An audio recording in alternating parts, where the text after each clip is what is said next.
صباح الخير أحبائي وأعزائي، كل عام وأنتم بخير. مع قناتكم قناة الملكة والأمير. أشكر كل مشتركيني وكل محبيني وكل الذين يقومون بإهانتي. أنا لم أكذب ولم أقول فيديوهات أو أتكلم بالعامية. أنا ما بقولش فيديوهات كاذبة، أنا بقول اللي بيتقال. أنا بقول اللي بيتقال في المجتمع يا جماعة. أنا بجيب أخبار مش من دماغي ولا من جيبي. المهم، انا الخبر اللي انا اقوله انا ليس معاه ولا ضد، ولكن منع النقاب داخل المدارس والقضاء الاداري يرد. ماذا بعد؟ قضت محكمة القضاء الإداري اليوم السبت بعدم قبول الدعوى المقامة من المحامي سمير صبري، والتي طالب فيها بمنع ارتداء النقاب في المدارس الحكومية والخاصة والدولية. المحامي: النقاب له قدسيته ولكنه يستخدم في الإرهاب. وأوضح صبري في دعواه أن للنقاب قدسيته في أذهان العديد من المصريين، ولكن في الآونة الأخيرة استغله البعض في ارتكاب العديد من الجرائم، بل امتد الأمر لاستخدامه في جرائم إرهابية. وعلى ضوء ذلك أصدرت محكمة القضاء الإداري حكما يؤيد القرار رئيس جامعة القاهرة بحظر ارتداء النقاب للعاملين، وتم تأييده بالإدارية العليا. وجاءت أسباب الحكم تفصيل شارحا لمنع ارتداء النقاب في أثناء العمل بالجامعات، مؤكدا أن القرار لا تشويه إساءة استعمال السلطة. وردت المحكمة على الدفع بأن قرار جامعة القاهرة جاء مخالفا للشريعة الإسلامية وحرية العقيدة، مؤكدا أن هذا غير صحيح، لأن المحكمة الدستورية العليا انتهت في قضائها إلا أن زي المرأة يخرج عن الأمور التعبدية. شوقي: ليس النقاب خطر على الأمن العام. وأضاف المحامي سمير صبري أن لولي الأمر السلطة الكاملة في تحديد رداء المرأة، وأن تنظيم جهة الإدارة للزي لا يخالف حرية العقيدة وإنما يدخل في دائرة التنظيم المباح. وأكد أيضا الشيخ شوقي عبد اللطيف وكيل أول وزارة الأوقاف، قال إن الحجاب فريضة إسلامية نص عليها الكتاب والسنة، والحجاب هو الزي الذي يستر المرأة وهو عبارة عن تغطية الرأس والعنق، أما النقاب فهو فضيلة ومن المباحات. كما أوضح شوقي أنه إذا كان في لبس النقاب خطر على الأمن العام لارتكاب جرائم بسبب التستر به، فمن حق ولي الأمر أن يمنعه، لأن من سلطان تقييد المباح إذا أتى من وراءه ضرر. وتابع صبري: ومن هنا من حق من يديرون المؤسسات التعليمية والطبية وغيرها منع النقاب إذا تأتي من وراءه ضرر. لقد قررت كثيرا في موضوع النقاب ومدى فرضيته، وتبعت باهتمام آراء المؤيدين والمعارضين، وخاصة المعارضين المتخصصين من شيوخ الأزهر وأساتذته، ولكن للأسف لم أجد في آرائهم الحسم الكافي، خاصة من جانب شيخ الأزهر الذي صرح بعد أزمة النقاب الشهيرة بأنه ليس ضد النقاب بشكل عام، ولكنه لم يعجبه أن تأتيه طفلة صغيرة في قاعة الدرس في معهد أزهري للبنات. وقد لم يكن موقف شيوخ الأزهر حازما وحاسما، لأنه ببساطة إذا لم يكن النقاب من الدين كما يصرحون فكان الأجدى بهم التصدي له بقوة على اعتباره بدعة في الدين، ولكن العكس هو الصحيح، والنقاب ينتشر انتشار النار في الهشيم، وخاصة في جامعة الأزهر والمعاهد أيضا. البقاء لله. تعرف على سبب وفاة جالة فهمي. جاءنا خبر أيضا تساءل العديد من رواد السوشيال ميديا عن سبب وفاة الفنانة جالة فهمي في مستشفى السلام مساء يوم السبت. وعلى مصادر البلد أن وفاة جالة فهمي جاءت بسبب نتيجة إصابتها باضطراب في الوعي وضيق في التنفس وهبوط حاد في الدورة الدموية أدى إلى توقف عضلة القلب ثم الوفاة. بكلمات مؤثرة: نجوم الفن ينعون جالة فهمي. حرص عدد من نجوم الفن على نعي الفنانة جالة فهمي الذي رحلت عن عالمنا مساء اليوم السبت عن عمر ناهز 59 عاما بعد صراع مع المرض. نعي الإعلامي عمرو الليثي كتب عبر تويتر: إن لله وإنا إليه راجعون، خالص التعازي لوفاة الفنانة جالة فهمي. وكتب المنتج تامر مرسي منشور عبر حسابه الشخصي بموقع تويتر: شارك معنا في دفتر عزاء الفنانة جالة فهمي رحمة الله عليها، وقائلا: وعبر الفنان نبيل الحلفاوي عن عزائه لرحيل جالة فهمي عبر تويتر: رحم الله الفنانة جالة فهمي وخالص العزاء لأسرتها ومحبيها. وكتبت الناقدة السينمائية ماجدة خير الله على حسابها على موقع فيسبوك: وفاة الفنانة جالة فهمي اشتهرت بتقديم أفلام الكوميديا الرومانسية، وكان حلم حياتها تقديم مسلسل عن كوميديا نجمة الأربعينات، وفعلا شرف في تصوير المسلسل وكان من إخراج علي بدرخان، ولكنه توقف دون أي أسباب منطقية. كان آخر فيلم تقدمه للسينما أول مرة تحب من إخراج علاء كريم. جالة فهمي ابنة المخرج الراحل أشرف فهمي وشقيقة مدير التصوير الشاب مصطفى أشرف فهمي. كما نعت ناهد السباعي الفنانة الراحلة من خلال منشور عبر حسابها فوق موقع انستجرام كتبت فيه: اللهم أبدلها دار خيرا من دارها، وأهل خيرا من أهلها، وأدخلها الجنة، وأعزها من عذاب القبر ومن عذاب النار. اللهم أعملها بما أنت أهله، ولا تعاملها بما هي أهله. اللهم أجزيها عن الإحسان إحسانا، وعن الإساءة عفوا وغفرانا لشال فهمي. ونعت الفنانة الاستراتيجية دين وفاة شال فهمي، وكتبت عبر الانستغرام: إنا لله وإنا إليه راجعون. شال فهمي بذمة الله، اللهم ارحمها واغفر لها، نسألكم الدعاء. وتوفت الفنانة شال فهمي مساء اليوم عن عمر 59 عاما، حيث أعلن شقيقها خبر الوفاة من خلال حسابه الرسمي على الفيسبوك. بينما تواصل صدى البلد مع نقيب الممثلين الدكتور أشرف زكي الذي أكد بدوره خبر الوفاة بعد التواصل التليفوني مع شقيق جال فهمي، نقلا عن صدى البلد. 4 رجال في حياة الفنانة جال فهمي قبل وفاتها، أبرزهم أكبر فنان في مصر. توفت الفنانة جال فهمي منذ قليل عن 59 عاما، حيث كان خبر الوفاة بمثابة صدمة للوسط الفني وعدد من جمهورها ومحبيها بسبب وفاتها بشكل مفاجئ. وتستعرض لكم أبرز المعلومات عليها من التقرير التالي. رجال في حياة الفنانة جال فهمي قبل وفاتها: جال فهمي ابنة المخرج أشرف فهمي، وتزوجت 4 مرات، الأولى من الموسيقار عمر خيرت، والذي أنجبت منه ابنها الوحيد عمر. وبعدها تزوجت من شخص من خارج الوسط الفني، ثم تزوجت من المخرج شريف شعبان، وكان آخر زواجها هو المنتج عمرو حجازي الذي أنتج لها فيلم جلا جلا. عملت جال فهمي في برنامج تلفزيوني تحت اسم الحل والحبل، ثم ظهرت في بعض الأفلام في أدوار صغيرة مثل يوم مر ويوم حلو. أيضا بدأت جال فهمي بتقديم أدوار بطولة في عدة أفلامها، منها طقطق وريكا وكاظم بيه، جالا بيتزا، كما عملت في التلفزيون في مسلسلات قليلة منها الوصية وليالي الحلمية. كما عملت جال فهمي المسرح أيضا، لكن لم يكن إنتاجها كبير، حيث قدمت مسرحتين فقط: ولع شعللها، كرنب زبادي.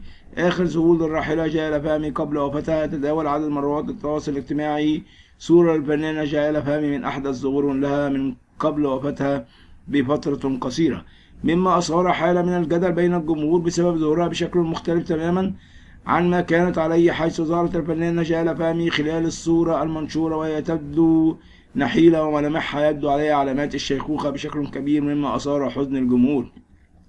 وعلى الفور تفاعل العديد من الجمهور مع الصور المنشورة، مؤكدين أن ملامحها اختلف تماما ويبدو عليها التعب الشديد، داعين لها بالرحمة والمغفرة والجنة.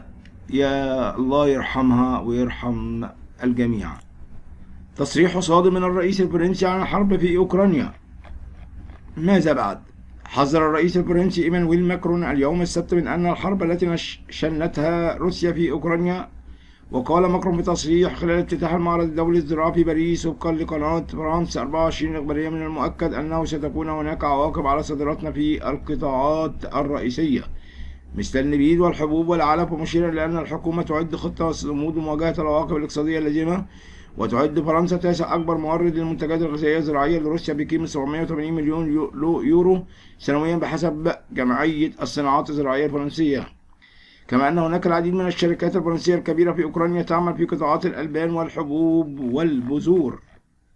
وأيضا أكد الرئيس الفرنسي إيمانويل ماكرون أن الرئيس الروسي فلاديمير بوتين تعمد إهمال المسار الدبلوماسي بشأن أوكرانيا، متهما إياه بمحاولة إعادة أوروبا إلى ماضي الحروب الإمبراطورية. جاء ذلك خلال مؤتمر صحفي عقده فجر يوم الجمعة. وأكد ماكرون أن القوات الروسية استهدفت عدد كبير من المدنيين، كما أن أكد الرئيس الأوكراني موضحا أن أوروبا ليست سوقا استهلاكيا بل ستلعب دورها في الدفاع عن مصالحها. الحرب في أوكرانيا. وتابع إيمانويل ماكرون أن العقوبات الأوروبية ستليها عقوبات فرنسية على أفراد روس، موضحا أن فرنسا ستعزز دورها العسكري في دول البلطيق اعتبارا من مارس. وكشف الرئيس الفرنسي عن أن بلاده ستواصل لعب دورها في إرسال وحدات عسكرية إلى استونيا، موضحا أنه سيتم منح 300 مليون يورو لأوكرانيا كمساعدات ومعدات عسكرية، ولافتا أنه سيتم فرض عقوبات فرنسية تستهدف شخصيات روسية. ربنا يحل كل المشاكل، ويا رب تكون البلد أحسن وللأفضل مصر العزيزة المحترمة. تعليق الإعلامي المصري عمرو أديب على الغزو الروسي لأوكرانيا. وماذا قال هذا الشخص؟ علق الإعلامي عمرو أديب على الغزو الروسي لأوكرانيا ووقوف العالم عاجزا عن التدخل مع مشاهدات الأحداث العنيفة التي تعرض لها الدولة الأوكرانية، معلقا العالم استشعر الحرج وبقى في نص هدومه. ووصف أديب خلال تقديم برنامجه الحكاية المذاعة على فضائية MBC مصر مساء اليوم أن المشهد السياسي القائم في العالم حاليا بعد هجوم روسيا على أوكرانيا بأنها حرب غير متكافئة. وأضاف زي ما تكون ماشي في الشارع وفي راجل بيضرب عيل صغير جامد وتسمع بكاء الطفل ومش قادر تدافع عنه، هذا الموقف مشابه لما يحدث في العالم حاليا. أكدت السفيرة نبيلة مكرم وزيرة الهجرة أن عدد الجالية المصرية في أوكرانيا يبلغ 6000 مواطن مصري، لافتا إلى أن الجالية المصرية في أوكرانيا تتوزع على 21 مدينة. وقالت وزيرة الهجرة في تصريحات لها الآن: منذ التطورات في أوكرانيا كانت هناك غرفة عمليات داخل وزارة الهجرة للتواصل مع رئيس الجالية المصرية في أوكرانيا للتعرف على طلبات واحتياجات الطلبة المصريين.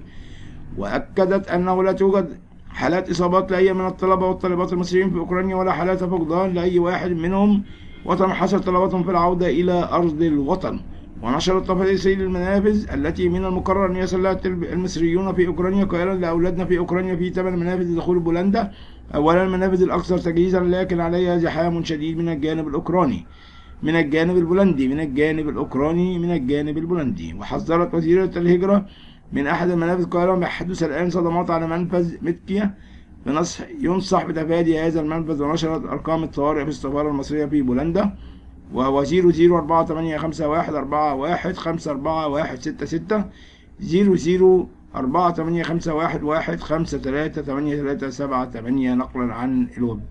شكرا لكم أحبائي وأعزائي، وإن شاء الله ربنا يعمل الخير لمصر، ويا رب تكون دايما في أحسن خير وأحسن حال. شكرا وأشكركم، ولو عجبكم الفيديو أرجو الاشتراك في القناة. صباح الخير أحبائي وأعزائي، مع قناتكم قناة الملكة والأمير. قصة جميلة. رجل اسمه أو بيشتغل شغل السقة، والراجل ده كان بيعيش في بلد جميلة جدا جدا، وكان دايما بيشيل جرتين، جرة على كتفه اليمين وجرة على كتفه الشمال، والاتنين مربوطين بعصا وبيحملها خلف رقبته. وكانت الجرة على الكتف الأيسر وجرة على الكتف الأيمن، وكانت إحدى الجرتين دول فيها شرخ بيؤدي إلى تسرب المية منها كلما ملأها السقة، فكان كل ما يخرج يملي الجرتين من البير يعود إلى بيت سيده بحمولة جرة ونصف، واحدة مليانة على الآخر والتانية نصها، لأن المية كانت بتتسرب من الجرة المشروخة وبتدلق منها طول الطريق من البير إلى البيت. وكانت الجرة السليمة دي بتعاير الجرة المشروخة بهذا العيب الكبير اللي فيها، لحد ما شعرت الجرة المكسورة بمرارة شديدة في داخلها بسبب عدم قدرتها على القيام بواجبها على أكمل وجه. ظل الحال ده لمدة 2 سنين، والجرة المكسورة يزداد إليها الإحساس بالنقص وصغر النفس.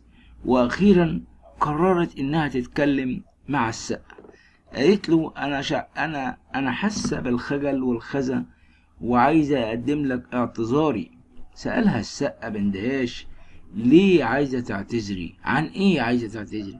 قالت له: الجرة المشروخة على هذا العمل الناقص اللي أنا بقوم بيه، فبسبب الشرخ الموجود جوايا أنا مقدرش أحتفظ بالماء كاملا في داخلي، لأني نص المية بتدلق في الطريق، فأنت بتعمل مجهود كبير جدا جدا وما بتاخدش أجرتك كاملة.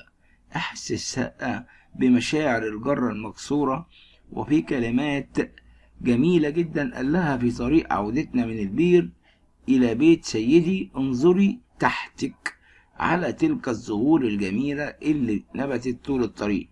بالفعل نظرت الجرة لما قال لها السقة وزي ما قال لها، فلاحظت ان الطريق كله مملوء بزهور جميلة والوان رائعة جدا جدا، كبيرة وحلوة طول الطريق من البير الى بيت السيد. ففرحت لوقتها، ولكن سرعان ما عاد لها الشعور بالخزن بسبب الماء اللي بينزل منها طول الطريق، وراحت تعتذر للسقة اللي قال لها: انت ما لاحظتيش ان الزهور الجميلة دي بتنمو فقط من ناحيتك انت؟ وما تنميش من الناحية الأخرى اللي هي السليمة، لأني منذ البدء لاحظت إن الشرخ ده أو العيب ده اللي أنت بتعاني منه، فقررت إن أستفيد منه بإني أرمي بذور جميلة تنبت زهور جميلة وخلابة طول الطريق من البير إلى بيت السيد. كان مائك الجميل دوت اللي بينزل منه بسبب الشرخ على البذور لحد ما كبرت وزهزهت وبقت زهور جميلة حلوة جدا جدا وخلابة، وانا كمان بقطف منها كل يوم عشان ازين بيت سيدي. من يوم ما بدأتي واتشرختي من 2 سنين، فبدون هذا الشرخ اللي فيكي ما كنتش اقدر اجمل بيت سيدي بتلك الزهور الجميلة. احبائي، كل من منا به شرخ او نقص معين كتلك الجرة المشروخة، ولكن بسبب نعمة الله الغنية اللي بتعمل جوانا، فإن شروخنا الحاجات الناقصة اللي جوانا بتتحول إلى أمور نافعة عندما يتعامل الله معها، ففي اقتصاد الله لا شيء يضيع.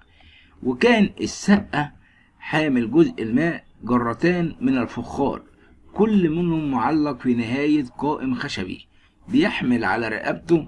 كانت إحدى الجرتين مشروخة بينما الجرة السليمة التانية سليمة، ودايما ما كانت الجرة السليمة بتحوي كمية مية كبيرة جدا جدا بلا نقصان، وكان بيملأها حتى يوصلها لبيت السيد، بينما الجرة المشروخة بتبقى فقط نصف الكمية اللي بيشيلها السقة من مجرى الماء إلى بيت السيد.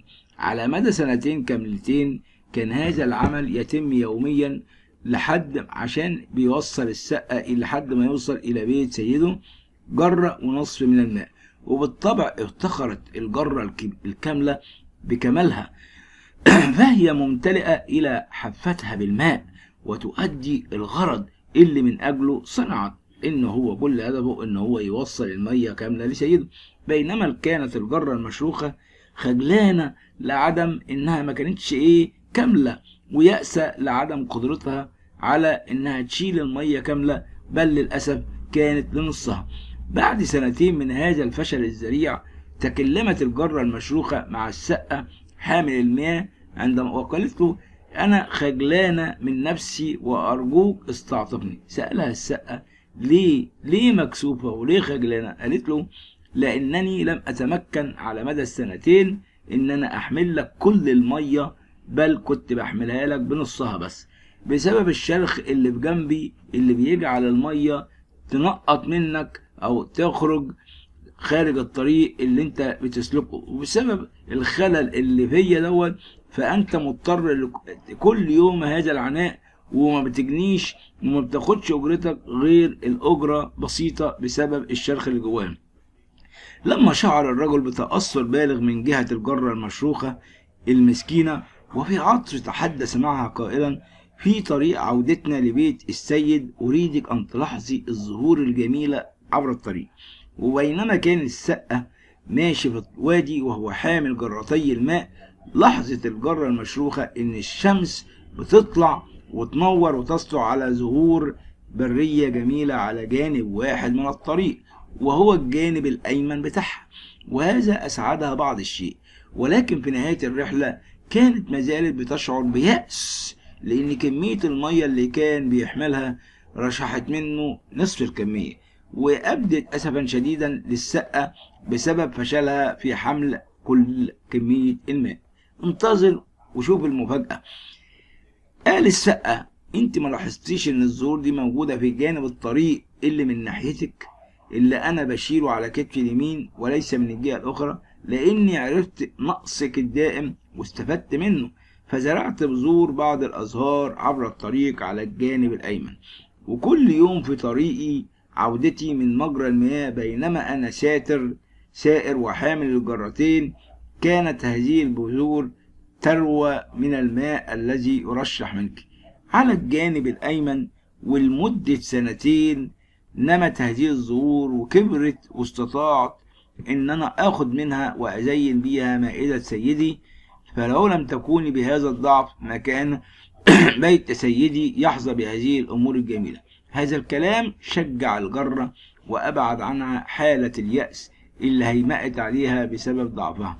تكفيك نعمتي يا حبيبي لأن قوتي في الضعف تكمل، فبكل سرور أفتخر بالحرى بضعفاتي لكي تحل على قوة المسيح.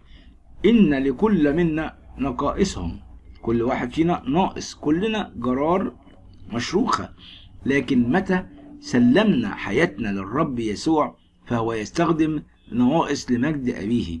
إذا كنا داخل التدبير الإلهي العظيم فلن يضيع شيئا هباء طالما نحن نخدم مع الله، والله يدعوك لمهام يشير بها إليك.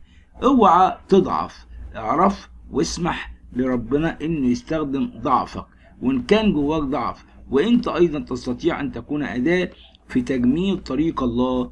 تقدم بشجاعة عالما ان في ضعفنا نجد قوة الله وان فيه النعم والامين لمجد اسمه القدوس امين. حبيبي وعزيزي، لو القصة عجبتك قولي وشجعني اكمل واستمر، ولا يكفينا يعني ان احنا نناقش الموضوعات السياسية والاجتماعية والحاجات دي. شكرا لكم احبائي واعزائي، ولكم مني كل الحب والتقدير، وسلام الرب يكون معكم امين. ما تنسوش تشتركوا في قناتكم قناة الملك والامير وتعليقاتكم الجميلة.